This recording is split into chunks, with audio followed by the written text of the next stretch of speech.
L'invité de ce matin, c'est Emmanuel Ilunga. Monsieur Ilunga, bonjour. Bonjour. Meilleurs vœux. Merci beaucoup. À vous aussi. Ça fait très longtemps qu'on ne vous voit plus dans les médias et c'est le grand retour.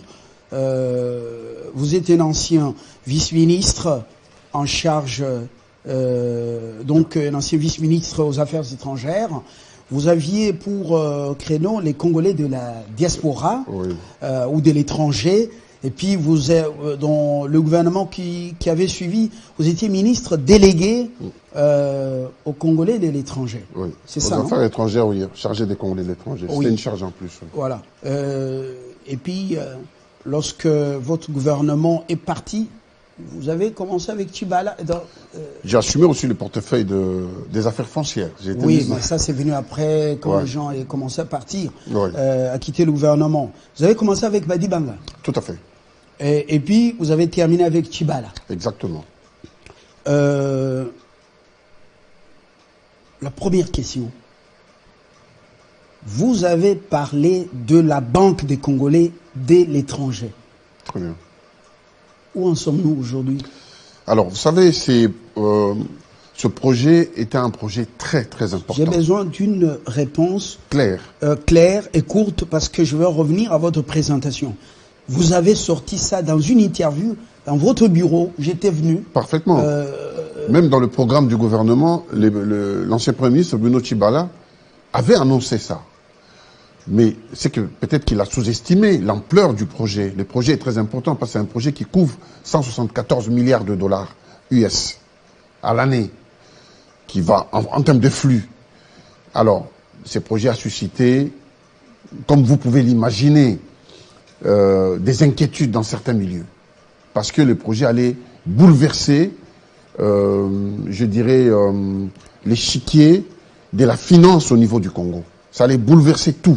Une idée fascinante qui était saluée et dans la diaspora tout à fait. Jusque-là, pétard mouillé. Pour être clair et direct, j'ai été bloqué. Vous le savez très bien. Qui vous a bloqué? Le gouvernement, à travers la hiérarchie, comme on m'avait dit. On m'a parlé de la hiérarchie, donc j'ai pas un nom particulier. Le jour où je devais le présenter, 3 fois inscrit au Conseil des ministres, 3 fois enlevé. C'est pas ma faute, c'est pas moi qui ai inscrit. C'était le Premier ministre à l'époque. C'était Bruno Tchibala qui vous disait. La hiérarchie ne veut pas. La hiérarchie ne veut pas inscrire le sujet.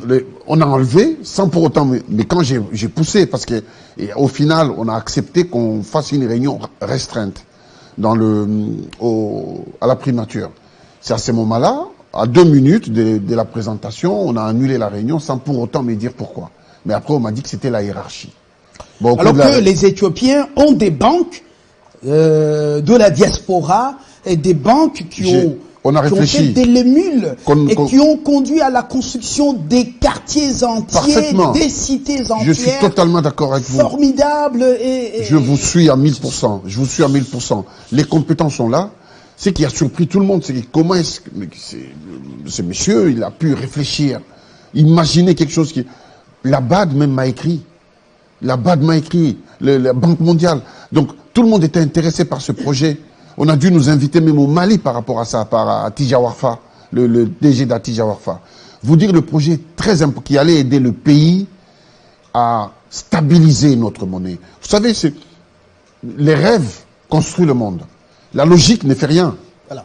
Vous êtes formidable dans les discours lorsque vous êtes en dehors des affaires. Quand vous arrivez aux affaires, surtout au sein du gouvernement, qu'est-ce qu'il y a? Mais que me reprochez-vous, moi? Quel est le phénomène? Non, mais moi, que me reprochez-vous? Moi, j'ai été... Je vous ai reçu avant d'être... ministre. Ministre. Oui. Plus d'une fois, président national de l'ARP. ARP. Voilà. ARP. ARP signifie quoi? Action républicaine pour le progrès. Vous aviez des belles idées. Absolument. Quand vous veniez proche de Étienne Tshisekedi. Toujours. Toujours. Et puis à un moment donné... Toujours. Vous avez senti que la lutte ne portait pas. Vous êtes rapproché de Joseph Kabila. Ah non, du tout. Non. Ça, c'est une fausse lecture. Il y a eu... Mais comment vous êtes arrivé au gouvernement? Ah ben voilà la question.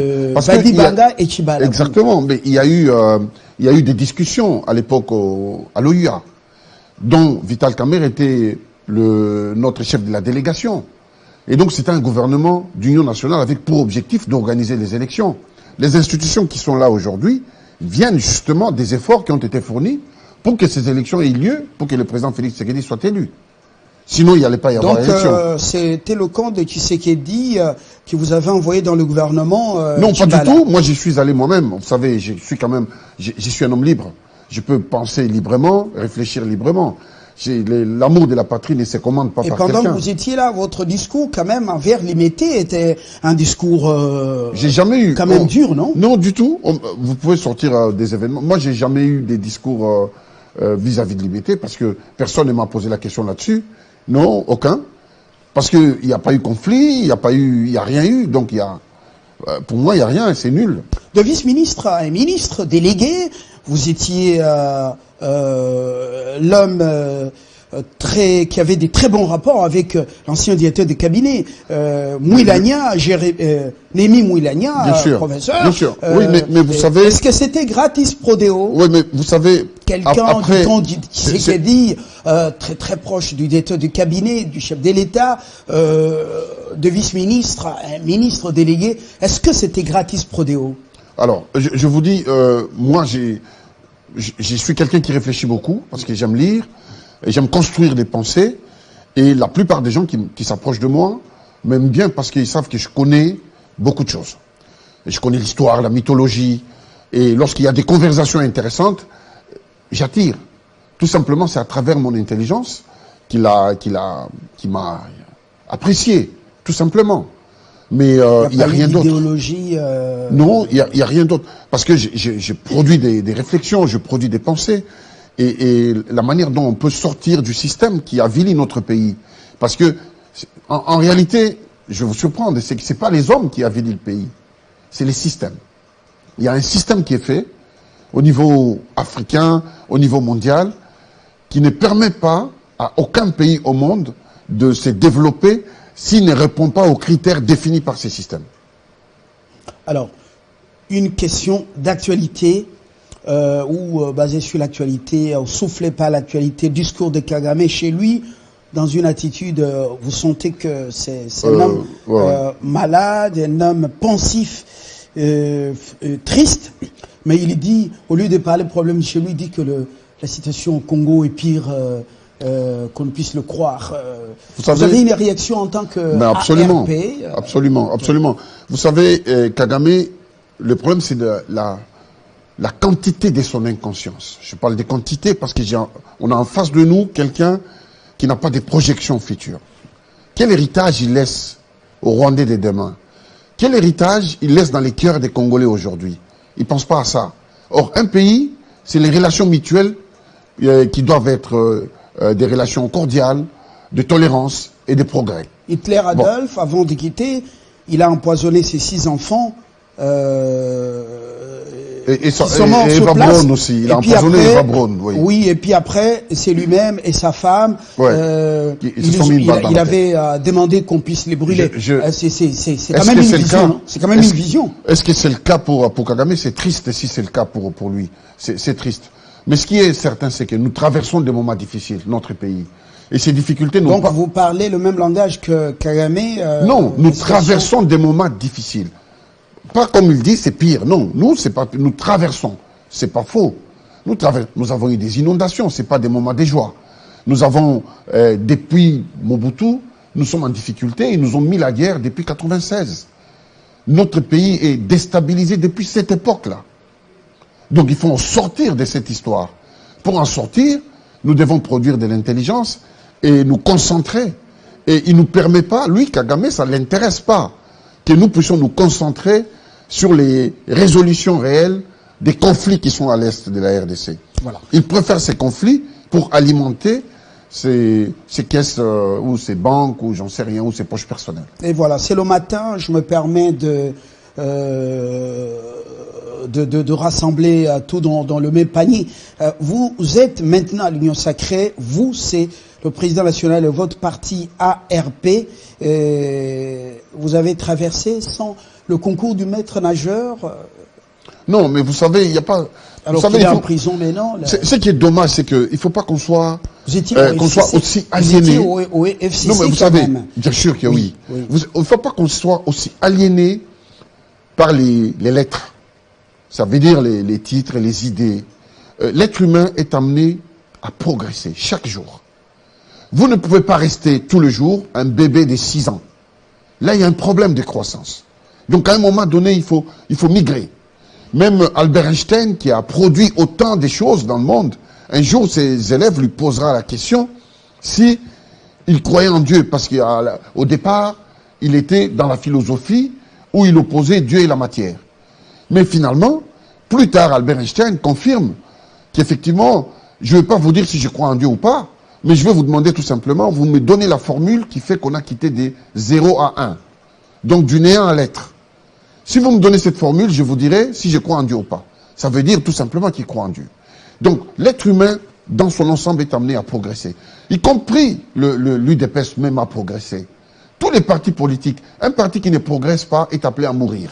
Donc, vous comprenez? Ça signifie que lorsqu'on arrive dans un environnement, je ce n'est pas la couleur bleue, on doit prendre la couleur Non, bleue. je dis progresser. Attention, chaque chose a une nuance. Les mots ont leur nuance. Progresser, je parle du progrès. Il y a le mot progrès dedans. Parce que on parle de l'union sacrée. L'union sacrée, c'est pas une institution, je dirais, légale, écrite.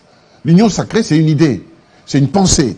Laquelle veut dire, nous sommes en difficulté et si nous voulons corriger les défauts que nous héritons depuis des temps anciens, mettons-nous ensemble et mettons nos énergies ensemble pour regarder dans la même direction, de manière à aider notre pays. Voilà. Je trouve, est-ce que ça c'est mauvais? Voilà. Donc vous avez traversé sans le concours du maître nageur. Non. Ça c'est des mots des journalistes. Justement. Oui.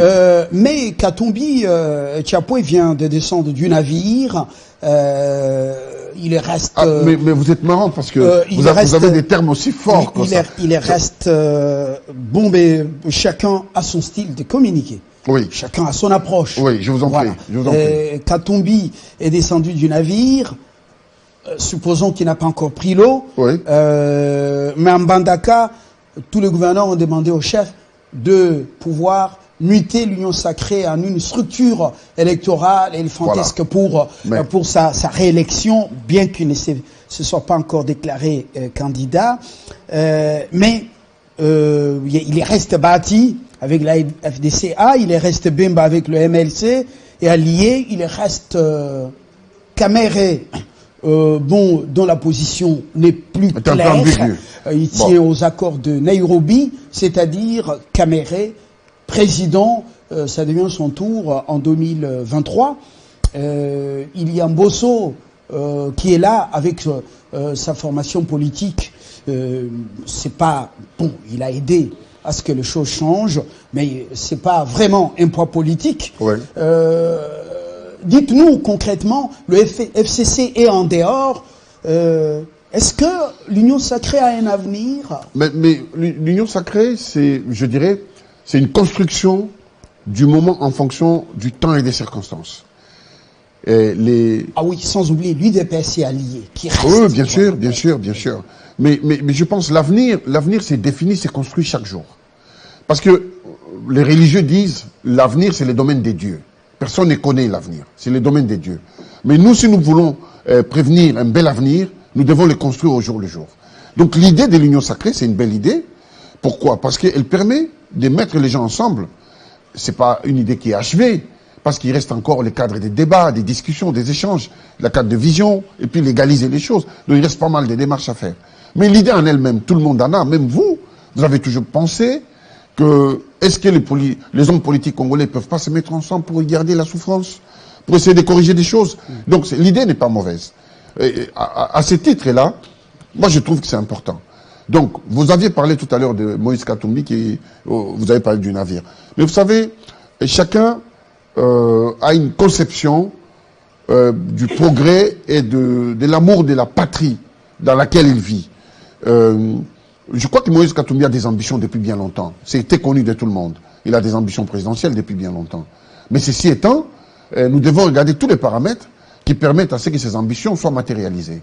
Qui dit la Constitution sur un certain nombre de points? Tout ça, nous devons les faire respecter. Voilà. Parce que si nous voulons qu'un pays soit alignés sur les rails, respectés dans le monde et par nous-mêmes, nous devons commencer par respecter les textes. Justement, s'autoproclamer candidat président de la République, en faire endosser les ambitions par un congrès de son parti, c'est une manche de problème ou c'est une étape, mais se faire accepter comme candidat, c'est une autre étape. Nous n'en sommes pas encore là. Pour l'instant, pensez-vous que Katumbi, plutôt Fayulu, Mukwege, le gynécologue, prix Nobel de la paix, qui encore, Matata Pognon, les trois, ensemble, ou ils se mettaient ensemble avec Katumbi, pourront-ils beaucoup faire bouger les lignes et secouer l'Union sacrée lorsqu'on voit l'approche FCC et PPRD? Quelle est la vraie opposition selon vous qui pourrait faire mal à Tshisekedi, au camp Tshisekedi? Non, moi je pense que c'est la bataille qui s'annonce, c'est une bataille d'idées, une bataille des visions et des programmes. Et après c'est la bataille des compétences aussi, parce qu'on va juger les hommes, on les a tous pratiquement éprouvés. Les Congolais vont juger qui est en mesure de faire quoi, quand et comment. Vous savez, depuis l'arrivée du président Félix Tshisekedi au pouvoir, il n'a pas eu trop de chance parce que en 2020-2021, il y a eu le problème de Covid. Donc le monde était à l'arrêt. L'économie, les économies aussi. Moi j'étais à Paris, je ne pouvais même pas bouger parce qu'il n'y avait pas d'avion. Donc on était enfermés chez nous, chacun chez soi. Et pendant pratiquement toute une année, déjà un pays qui est si faible, et le Covid est venu mettre les coups de grâce sur nos économies. Donc en 2022, on sortait à peine du Covid. Donc, et en même temps, non seulement on sort du Covid, mais dans l'Est, il y a des problèmes de guerre. Il y a des problèmes des rébellions qui n'ont pas permis de donner les mains libres à Tshisekedi d'agir comme il faut pour aider les pays à avancer. Donc il y a eu des... Je ne dis pas que tout n'est pas parfait, mais ce qui n'a pas été fait peut être lié justement aux circonstances qui n'ont pas permis à ce que certaines choses soient réalisées. Je reviens à ma préoccupation, sans pour autant nous amener dans le bilan Tshisekedi, au régime Tshisekedi. Lorsqu'on regarde le camp de Joseph Kabila, qu'il a l'expérience en 18 ans de gouvernance, oui. Ils sont là justement en train de prélever les fautes du régime Tshisekedi. Ce qui est logique, hein, c'est des bonnes guerres. Ils parlent moins et c'est pas quel pion ils vont mettre... ils vont le faire. Quel cheval ils vont sortir pour faire face au camp Tshisekedi. Mais quand vous regardez Fayulu, on lui avait prêté les béquilles en 2018. Oui, tout à fait. 2018.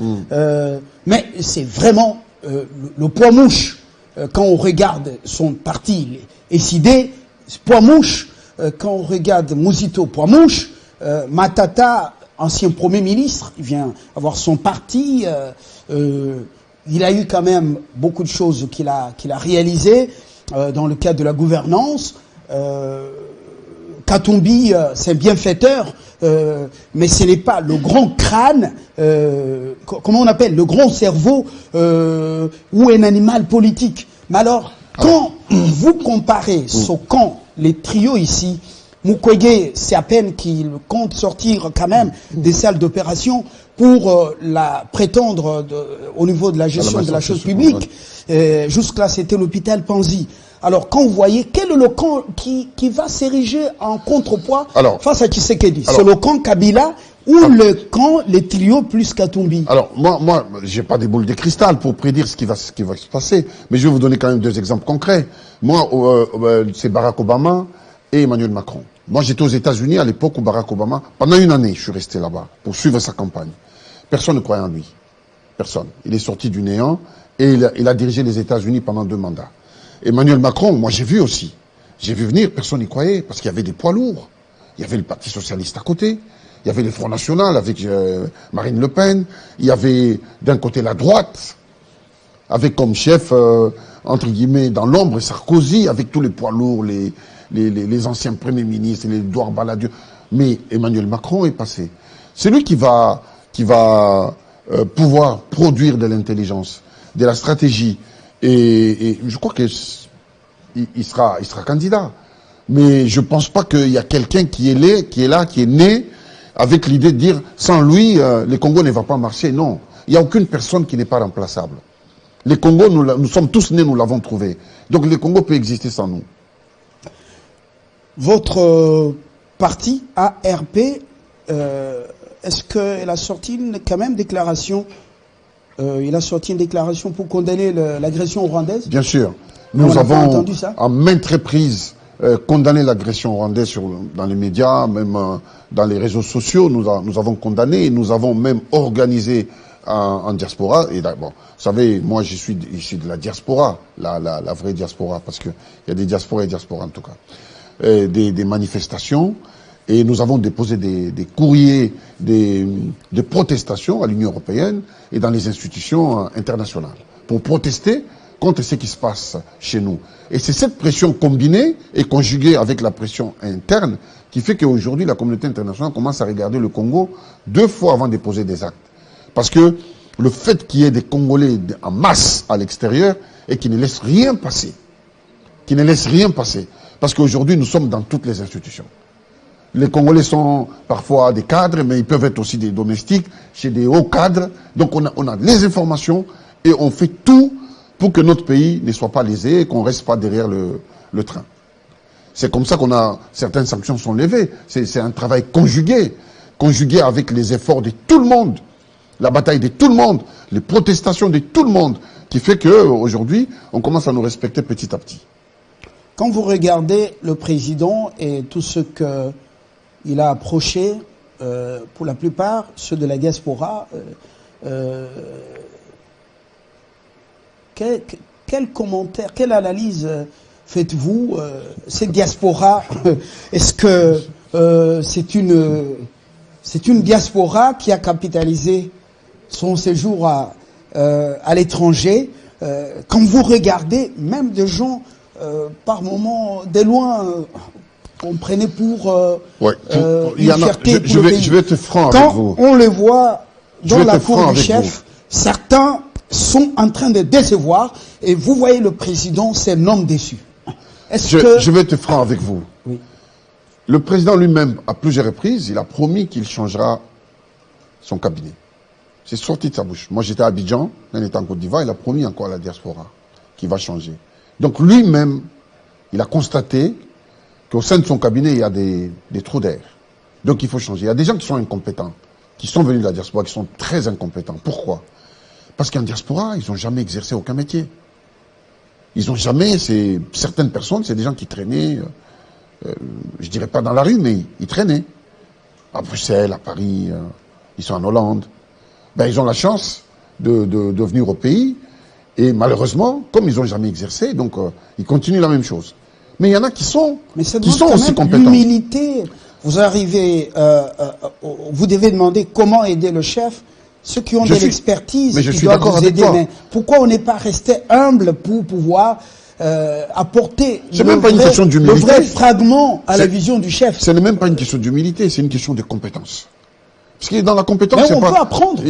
On n'apprend pas au sommet de l'État. On n'apprend pas au sommet de l'État. Non, on peut apprendre sur l'État. Non, on n'apprend pas au sommet de l'État. On sacrifie l'avenir. On n'apprend pas. Cette vision n'existe pas dans les grands pays. On connaît ou on ne connaît pas. Parce que des gens compétents, il y en a. La diaspora, il y a 16 millions de Congolais. Donc il y a autant de compétences, même ici, au pays. Il y en a plein, les compétents. Ceux qui ne sont pas compétents, ils vont apprendre. Le jour où ils apprendront, ben, ils viendront exercer. On n'apprend pas au sommet de l'État. Donc, autour du chef de l'État, il y a ceux qui sont compétents. Mais il y en a ceux qui ne sont pas compétents. Et c'est pas moi qui le dis. Tout le monde le dit à la cité. Les gens le disent. Et c'est même raison pour laquelle le président, à maintes reprises, il a changé aussi son cabinet. Il a nommé d'autres, il a viré d'autres. On a vu même des vidéos dans les réseaux sociaux où certains conseillers du président se comportaient comme des commerçants. On a vu. On a vu ça. Et ils ont été sanctionnés par les chefs. Mais non, s'il ne les approche plus, s'il capitalisent pas leur engagement, vous allez dire, il est mauvais. Qui, le président est mauvais? Oui, mais pourquoi? Pour quelle raison? Oui, mais il y en a qui sont venus ici, qui ont mis beaucoup de temps à être reçus ou oui, mais parce que, à être responsabilisés. Ils sont rentrés. Monsieur Lumbala, vous êtes allé en Europe plusieurs fois. Vous connaissez l'Europe. Maintenant, je vous coupe pas, mais vous connaissez. Ils insultent même le chef. Vous connaissez, oui. Vous êtes arrivé en Europe plusieurs fois. Vous savez qu'en Europe, tout le monde ne travaille pas. Il y en a qui sont en train d'errer. Ils sont errants. Ils vivent en Europe, mais comme des gens qui errent. Comme on les appelait du temps dans le Moyen-Âge. Un erre. C'est quelqu'un qui n'a pas d'assises. Ils sont venus, ils n'ont pas eu le temps d'aller à l'école. Parce que c'est gratuit presque l'école en Europe. Si vous voulez y aller, vous pouvez y aller vous former. Ils n'ont pas eu le temps. Nous, on a fait des sacrifices pour aller dans les universités. On travaillait, la nuit et le matin, on était à la fac. Mais en Europe. Et donc, ils pouvaient faire la même chose. Ce que nous, on a fait, qui n'est pas impossible. Pourquoi? Alors, toutes ces personnes-là, ils insultent le président de la République, n'est pas à l'origine de leur échec. Le président de la République n'est pas leur papa, n'est pas leur maman. Bien sûr, nous tous, on connaissait le président de la République, on les connaît parce qu'on était en Europe. Mais ça ne veut pas dire, parce que vous connaissez quelqu'un, il est obligé de vous récompenser. Non. Il ne leur doit absolument rien. Il est président de la République, il gouverne les pays entiers. Donc là, il a un engagement vis-à-vis de tout un peuple. Il n'a pas un engagement vis-à-vis des deux individus. C'est parce qu'ils se trompent des cibles. C'est comme ça qu'ils insultent le président. Mais ils ont tort. Parce que s'ils veulent réussir leur vie, rien n'est fermé. Ils peuvent aller faire des catchs. Il y a des catchs ici, ils peuvent rouler des catchs. Les gens qui conduisent les catchs, ils gagnent de l'argent, non? Ou des motos, ils peuvent conduire aussi des motos pour gagner de l'argent. Donc, moi je ne pense pas, ils ont mal calculé leur cible. Le président de la République n'est pas là pour aider un individu. Il est là pour aider le pays tout entier. Tout entier. Il est là pour tout le monde. Alors, qu'est-ce qui fait que on est né ici ou en province, on connaît les réalités de son pays, on a eu la chance, les parents ont vendu une parcelle, ou bien la chance a souri, ou par des voies tortueuses, on est arrivé aux États-Unis, en Europe, en Asie. Exact. Et quand on rentre, on donne l'impression que on est donneur de leçons. On reste à la République de la Gombe. Ouais. Ceux qui restent là, ils sont sans importance. On ne fait que râler. Au lieu de venir humblement, faire profiter au pays ce qu'on a vu ailleurs. Absolument. Quelle est cette tendance? Mais écoutez, moi je suis de la diaspora. Ça fait plus de 30 ans que je vis en diaspora. Vous me connaissez plus ou moins en privé, que mon comportement n'est pas du tout un comportement de quelqu'un qui voit des choses de haut. Voilà, je suis comme monsieur tout le monde. Et même quand j'étais au gouvernement, vous savez très bien que je suis comme monsieur tout le monde. Donc, les gens qui se comportent comme ça sont des parvenus. Ce sont des parvenus. Ils veulent faire croire au monde qu'en Europe, c'est le paradis. Alors que c'est pas vrai. Si c'était le paradis, qu'est-ce qu'ils sont venus faire ici? Qu'est-ce qu'ils sont venus chercher? Parce que là, c'est le paradis. Donc, à rester au paradis. Vous ne pouvez pas quitter le paradis pour venir en enfer. Donc, ce sont des impressionnistes. Des petites gens, comme on dit, qui n'ont pas de vision pour leur propre pays. On a besoin des agriculteurs, on a besoin des apiculteurs, des pisciculteurs. Et ils sont en Europe, ils peuvent apprendre tous ces métiers gratuitement. Pour venir au pays, pour être apiculteur, pisciculteur, pour produire des choses et faire avancer le pays. Pour faire avancer le pays, c'est pas forcément que les présidents vous nomment quelque part dans une entreprise, bordel. Ils peuvent travailler, ils peuvent créer des emplois. C'est ça le problème. Vous êtes en Europe, est-ce que vous savez que certains services de vos pays d'accueil se documentent très bien sur le train de vie de certains Congolais qui étaient là, qui sont venus ici aux affaires. Bien sûr. Bien sûr. En voyant également l'achat des appartements, des maisons. Oui. Et même le train de vie de leurs enfants qui manipulent les dollars, ainsi de suite. Exact. Ou de euros. Est-ce que vous savez ça? Oui, je le sais très bien. Alors comment on ouvre des brèches comme ça? Ben, écoutez, vous savez, c'est comme je l'ai dit, certaines personnes n'imaginaient pas qu'un jour ils pouvaient avoir un emploi et avoir autant d'argent. Et une fois qu'ils ont autant d'argent, ils sont complètement déstabilisés. L'argent, c'est de l'énergie. Si vous n'avez pas l'habitude ou vous n'avez pas l'habitude de toucher ou d'avoir un certain niveau de vie, ça peut déstabiliser. Le régime a nommé de nouveaux ambassadeurs. Certains ont été maintenus, justement. Comment voyez-vous le rôle? Vous êtes l'un des diplomates, parce que vous avez été avec le vice-premier ministre Cheo Kitundou aux affaires étrangères pendant pratiquement, on peut dire, 3 ans. Ouais. Alors, non-diplomates, des bureaucrates, effacés dans les médias étrangers, ils ne disent pas ce qui se passe dans leur pays, il ne relaie pas les discours du chef de l'État ni de, vous savez, du ministre des Affaires étrangères. Comment vous trouvez ça? Monsieur Lumbala, il y a des paramètres. En fait, il y a des éléments qui doivent être conjugués ensemble. Pour qu'un diplomate, sa voix soit porte, c'est pas en sortant dans la rue, en criant. Non, il faut aller. Il faut organiser les diplomates. Des grands médias, par exemple. Il faut organiser. Le diplomate doit organiser des forums au cours duquel ils invitent certains diplomates, des hauts cadres des pays dans lesquels ils sont affectés, et autour d'un dîner, et présenter le projet du pays. Là, je viens, il y a 2 semaines, j'étais invité par l'ambassadeur d'Arabie Saoudite, que je connais très bien à Paris, et qui a organisé un forum sur la projection Arabie Saoudite 2030. C'était magnifique. Et tout le monde était invité. Il y avait plein de monde qui était invité, des hommes politiques, des ministres et consorts. Et qu'est-ce qui manque? Maintenant, chez nous, qu'est-ce qui manque? Nos diplomates le fassent. 2 choses. Moi, j'étais aux affaires étrangères. Oui. Ce que moi, j'ai constaté. Moi, aujourd'hui, si je suis conseiller du président, je lui dirai la vérité. Après, ça peut ou ne pas plaire. Mais en tout cas, je dirai la vérité. C'est que nos diplomates ne peuvent pas être efficaces. Parce qu'ils n'ont pas de moyens. Ça, c'est la première chose. D'abord, des moyens personnels. Vous allez dans certaines ambassades, vous trouvez que les ambassadeurs n'ont même pas de véhicules. C'est à peine des pays étrangers, des pays d'accueil qui nous prêtent des véhicules. S'ils ne nous prêtent pas des résidences. Donc, nous sommes pauvres. Et cette pauvreté a des répercussions sur notre diplomatie. Donc, il appartient au ministre des Affaires étrangères de réfléchir comment rendre autonome tout son ministère. Je peux prendre le cas de l'Ouganda, qui n'est pas un exemple en tout, mais l'Ouganda, dans certains pays, comme en Amérique, aux États-Unis, juste en face des Nations Unies, il y a un immeuble, un grand immeuble dans lequel il y a des locations. Ça appartient à l'Ouganda. Et les revenus générés par ces différentes locations, c'est pour aider les ambassades en Amérique latine. Le Congo était déjà plus grand à l'époque du Zaïre. Je vais terminer. Certains diplomates ont vendu des résidences. Excusez-moi. Des résidences diplomatiques. C'est important ce que je suis en train de vous dire, parce que ça vient des diplomates eux-mêmes. Les diplomates sont endettés. Parce que parfois, ils passent des mois sans toucher leur solde.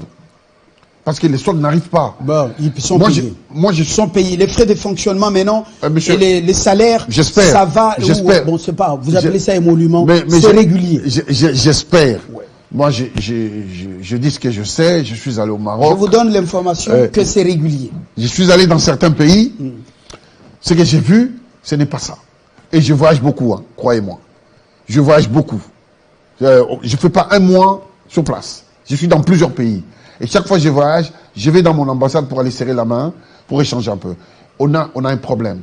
C'est que un pays ne peut bien se développer que s'il organise sa diplomatie. C'est la diplomatie qui vend tout, qui vend les diamants, qui vend l'or, qui vend l'image du pays, les tourismes et tout consort.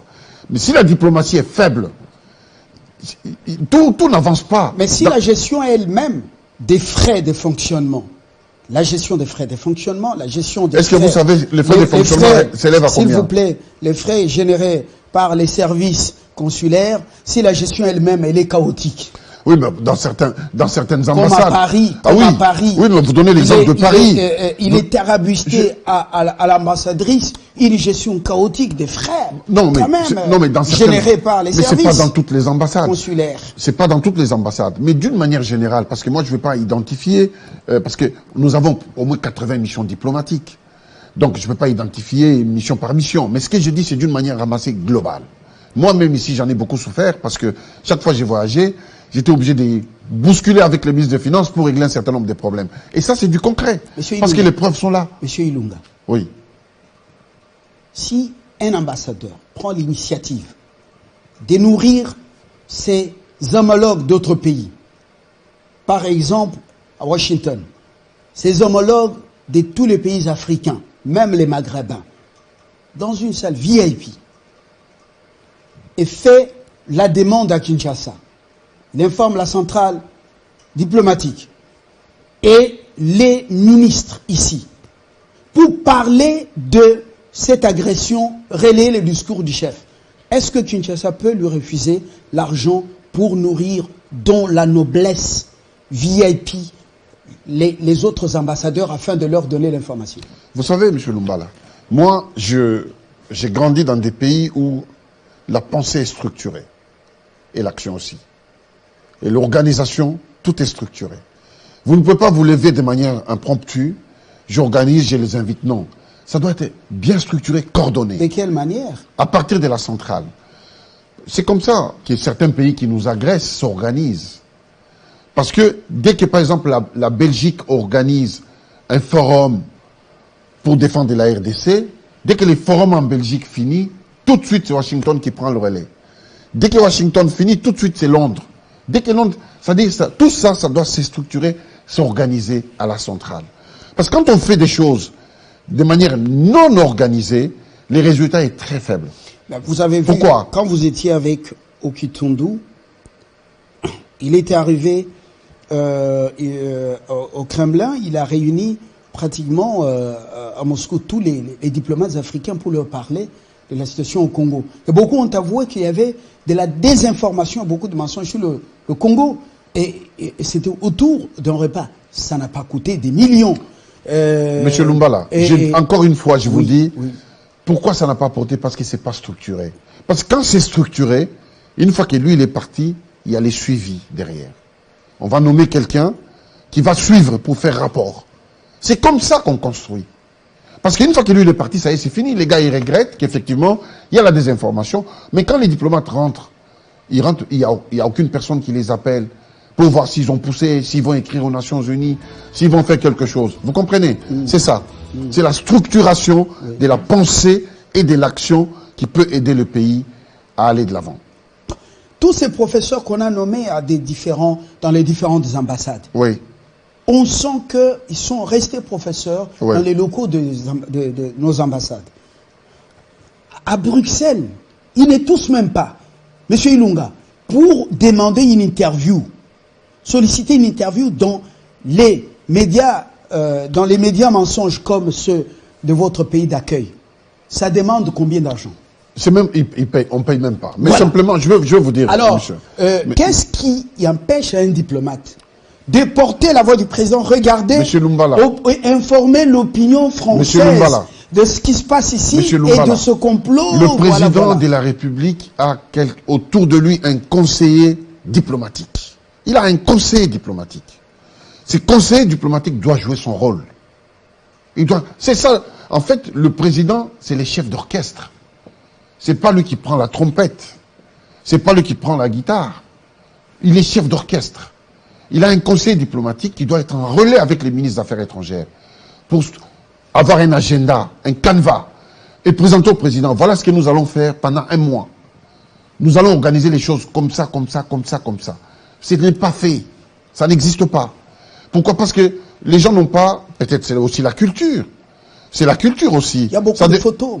Il y a beaucoup de vidéos. Il y a beaucoup de preuves de ce génocide que le Rwanda est en train de faire encore une fois. Mais à Washington, est-ce que vous comprenez comment le monde fonctionne? À Bruxelles, il y a donc ces diplomates sont taiseux. La vérité internationale dépend de votre capacité à communiquer. Retenez cela. La vérité dépend de votre capacité à communiquer au niveau international. Sinon, il n'y a pas de vérité. Ce qui est vérité pour vous ne sera pas la vérité pour la communauté internationale. Vous êtes président national d'un parti politique? Oui. Qui ne date pas d'aujourd'hui? Bien sûr. Oui. Oui. Dans votre pays d'accueil, vous avez déjà sollicité même une interview dans les colonnes de la Libération, dans les colonnes du journal Le Figaro, ou bien les autres médias, pour parler de la situation dans votre pays? Bien sûr. Je suis passé sur RMC 2 fois. Vous avez dit quoi? Le Congo est agressé, mais bien sûr, la France soutient le Rwanda. Bien sûr que oui, bien sûr que oui. Je suis allé dans plusieurs colloques dans lesquels, dernièrement j'étais à Genève, au Grand Montana. Il n'y avait aucun Congolais. Alors que c'est une tribune qui est beaucoup écoutée, beaucoup lue, beaucoup vue par tout le monde. Quel a été le feedback? Moi je parle au nom au nom de mon pays, pour défendre la cause de mon pays. Bon, après, je n'ai pas de qualité officielle. Mais moi, on m'a invité en tant qu'individu, en tant qu'ancien ministre des Affaires étrangères. C'est comme ça qu'on m'a invité. Donc j'ai parlé en cette qualité-là. Mais je pense que tout part de la structuration, mon cher ami. Si tout est structuré, organisé, on saura la marche à suivre. On saura Après, on pourra faire un bilan. Voici, l'agenda, il est comme ça. Nous sommes arrivés où? Qu'est-ce qu'on a fait et qu'est-ce qu'on n'a pas fait? S'il n'y a pas ça, c'est très compliqué. Donc, encore une fois, notre diplomatie aujourd'hui ne pourra être efficace que si elle s'organise à partir de la centrale pour produire un cahier des charges des actions à mener au niveau international pour faire porter le Congo vers le haut. Mobutu a réussi à, bien que le chouchou des Américains à l'époque, il a réussi à malaxer les choses, à être avec les Nord-Coréens, oui. Leur ambassade est ici, classer le pays parmi les non-alignés. Oui. On était aussi amis avec ceux que Washington détestait. Oui. Mobutu a fréquenté Mao. Oui. Il a été avec l'empereur japonais, oui, Hirohito à l'époque, pendant une période difficile, oui. Aussi, et tout ça. Est-ce que nous, on doit suivre le maître sous sa dictée pour dire ne vous entendez pas avec tel ou tel ou tel, ou on doit essayer comme Mobutu le faisait, de manière comme un vrai joueur, un vrai dribbleur? Moi, je ne crois pas que Félix suit les maîtres. Non, je n'ai pas dit ça. Oui, et puis, il n'y a pas de maître. Moscou convoque un sommet Russie-Afrique au mois de mars. Les parlementaires russes sont venus remettre l'invitation ici aux Congolais. Oui. Il y a, après Washington, ce sera à eux. Oui, et maintenant, dans ce contexte... Vous posez plusieurs questions. Oui. Alors, il n'y a pas de maître aujourd'hui. Les États-Unis, c'est un pays qui est presque aussi en récession. Les pays les plus endettés au monde, plus que la RDC. Tous les grands pays, ils sont les plus endettés. Aujourd'hui, ils vivent sur des planches à billets. Donc c'est de l'inflation totale. Mais comme ils sont puissants militairement, aucune personne ne peut leur demander des comptes.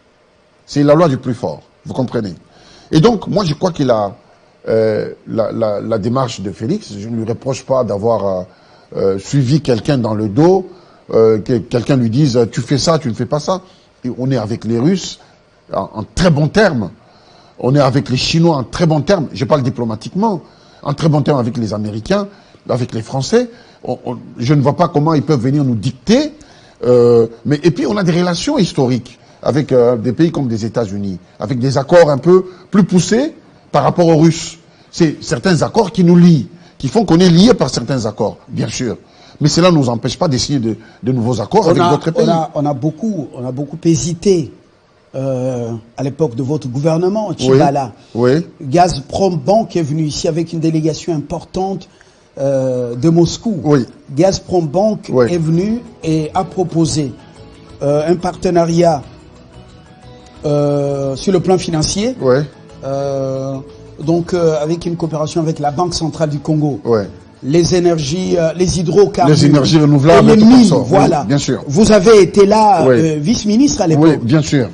Bien sûr. Vous arrivez à la Banque centrale, on était même, on était partie prenante à cette réunion. Ouais. Mais on a senti beaucoup d'hésitation. Mais vous savez, aviez peur. Même un vice-gouverneur a dit.